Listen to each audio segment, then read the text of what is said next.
वैसे तो राजस्थान में लोकसभा चुनाव के दौरान तमाम राजनीतिक रंग देखे गए, मगर अब लग रहा है कि चुनाव समाप्त होने के बाद, राजस्थान के दोनों चरण समाप्त होने के बाद यहाँ कांग्रेस में अंतर्कलह, आरोप और आपसी खींचतान का एक नया दौर दिखाई दे रहा है। और उस आरोप, उस खींचतान के केंद्र में पूर्व मुख्यमंत्री अशोक गहलोत भी दिखाई देते हैं। अनबन और तमाम चीज़ें अमीन खान और बालेंदु सिंह के निष्कासन से भी जुड़ी हुई नज़र आती है, तो चर्चाएँ फिर गणेश गोगरा के दिए हुए नोटिस तक भी पहुंचती है।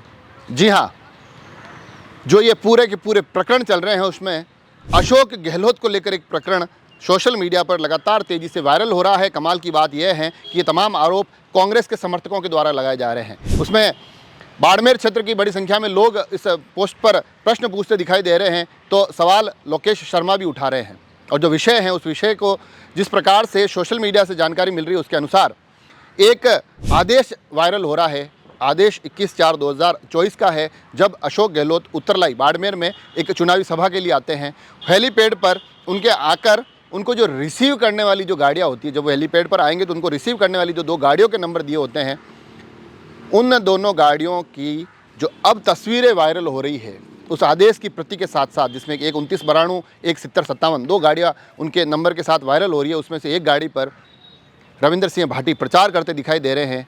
दूसरी गाड़ी, जब वो उसके पीछे से नंबर के साथ जो तस्वीर निकल कर आ रही है, उसमें रविंद्र सिंह भाटी की चुनाव सामग्री, उनके जो चुनावों के दुपट्टे थे, वो दिखाई दे रहे हैं। हालांकि इन तस्वीरों की राजसमंद एक्सप्रेस पुष्टि नहीं करता है, मगर इन तस्वीरों के साथ उस आदेश को लगाकर लगातार अब अशोक गहलोत पर ये आरोप लगाए जा रहे हैं कि कहीं ना कहीं पर्दे के पीछे अशोक गहलोत अलग तरीके की राजनीति कर रहे थे। आखिर ऐसा क्या होता है कि उनको लेने के लिए 2 गाड़ियाँ आती है, उन दोनों ही गाड़ियों का संबंध बाड़मेर क्षेत्र में सीधा निर्दलीय से जुड़ता दिखाई देता है। कहीं ऐसा तो नहीं कि राजपूत समाज के वोट जालोर में अपने पक्ष में करने के लिए बाड़मेर में कोई अलग राजनीति की जा रही थी। हालांकि ये तमाम आरोपों का दौर है और आरोपों के घेरे में अशोक गहलोत स्वयं खड़े हैं।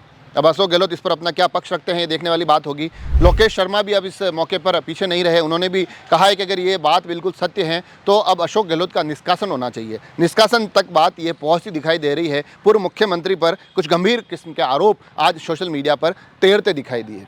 चर्चाएँ अमीन खान के निष्कासन को लेकर भी हो रही है कि किस प्रकार से अमीन खान, जो 4 महीने पहले विधानसभा का चुनाव लड़े थे, उनके दौर में जिन लोगों ने बगावत की थी, उनको पार्टी 6 साल के लिए निष्कासित करती है, मगर 6 महीने भी नहीं गुजरते हैं और पार्टी में ले लिया जाता है। और ऐसे में अब आमीन खान का निष्कासन, आमीन खान कहते हैं कि कोई नहीं, पहले वाले भी जल्दी आ गए, मैं भी आ जाऊंगा। बातें बालेंदु सिंह के निष्कासन की भी हो रही है।